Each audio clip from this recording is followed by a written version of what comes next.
Hi, hello guys. This is my Saturday morning. Tulog pa ang mga kiddos. Paano siya mga 6:30 in the morning.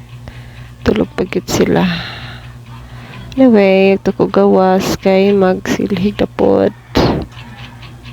Mumigil na itong mga kadunay nga mga himuon.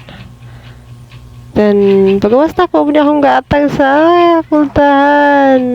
Kaya akong mga doggies nga mga sweet, super sweet. Sus, Ginoo ko. Halos magpakugos naman na siya Oh, see? Umambak na. Ako sa gicheck ako nilungag, naglungag ko daan. Kay kaso gutomon. Ready na. Then, manidigta kay hugaw ang gawas. Sorry kay guys. Medyo napiroro niya akong house. Kita taning kuan. Beta. Gusto mo dula akong dog. Isahan ako bola. Dala siya kagamay pero musulod siya sa gate. O diba? Diba sa silig. Well, nagsilig ko. Muna ako mga bantay sa akong likod. Muna aware gud mo mga kawatan kay dagko kay baba akong mga iro. Di ko na basta nga kuan na imo sulod res balay kay mangitkit gid ni. Napagbantay gid mo. Ni guys. Katanaw sila. Then kung na mo labay, ito ada ata na sila daan sa gate. Tawag na ko na. Kapi kay kuan nila. Tapos nakagawas ang isa kairo si David. Huni. One time pa nga, makagawas siya. Masuko ni isa kairo na ko. Kasabaan mo na po lang naibuot, diba? Balik na po ko sa room. Matulog na po ang duha. Anyway guys, tuwari sa akong mama si Julian. Unya niabot akong kuya. Kaya dili siya mamahaw. Nakikonnect siya wifi. Ang akong inayhay, asa to gayhay ha? Tulog pa si Madam Jonah. Ang isa nga manghalay. Naunsa naman ni siya naning balik magigda. Naunsa naman taon. Mungkaon ako gutom na dyan kayo. Mga kuha na ni 7:30. Gutom na ko. Ang duhan ako mga bagets. Doa pa. Nangatulog pa. Ako bahala. Kaon ako kuna. While kuan. Magpamaho ko mo. Party lang yun ako nag-coffee. Karon wala na ako nagpatpandisal kay grabe na dyan ako kanang upan. Dako na akong tiyan. Usuno na makadako magtiyan. Sige tagkaon ng carbs. Ito palabi. Usugan. So, sa Tagalog pa. Kanang mga kanton.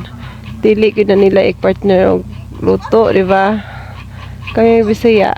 Susamo gay partner sa luto. Bisaya ra na. Awat lang sa uban.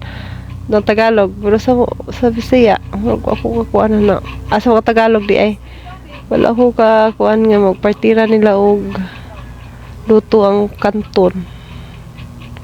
Lami man siya. Kinamot lang tagay lami gid magpagkinamot.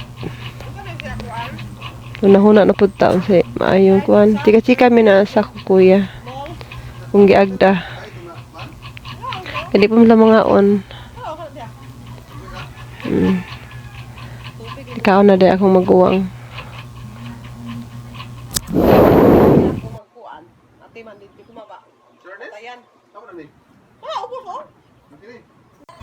Then nag-try mi og kuan. Tawag sa among lulo kay birthday man niya karon. Pangita na mo para mo kantahan. Nagtuslo pa daw siya sa dagat. Nagchika-chika pa mi sa akong lula ana. So, story lang. Salamat sa life. Tumusta. Himingaw na po mi sa ila. Kanina, nagpakita na mo lolo. Amo rin siyang gikantahan ng happy birthday. Amo din lolo is 76 naman ata amo lolo. O, diba? Pero akong lolo, kung pagkaayo basko pa. O, tatagaan pa siya taas pa kaya kinabuhi sa Ginoo. Na akong lolo, grabe ka bungis-ngis gida na niya.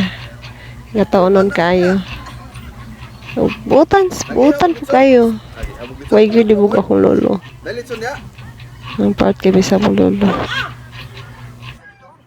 After na magpamahaw, kada din akong sister nang halay na dahil siya. Kay siya may tinghalay sa mga laban. Then ako mga kido sa ako naging gipukaw. Kay uto naging dako. Mga pasmo ni, mga 8 na na. Patugay siya ni natulog ng mga bata ah. Tag-isaw gituka pa oh. Napilimpi sa kamay. Para makuha ang abog ni diri. O may laing mong limpyo. Mag-change na po do. Cortina.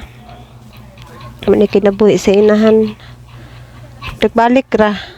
Kaysa sigigta nga. Kapoy biya po sige higda. Daghan pa kay buhaton nga angay kaysa manghigdaan di ba? Manay kuan. Magkugi na lang gud sa panimalay para limpyo. I-appeal na ako sa vlog ang akong kuya nga nag-ayo sa ihang headlight. Abot sa taon na headlight ba na? Ano siya yung kuan motor. Sa motora na eh. Ano yung gitaod? Kuan, murag light sa kilid. Kailangan na i-order daw niya ni sa Shopee. So kailangan. Abi ko kuan kanang serbato. Masya kuan flashlight.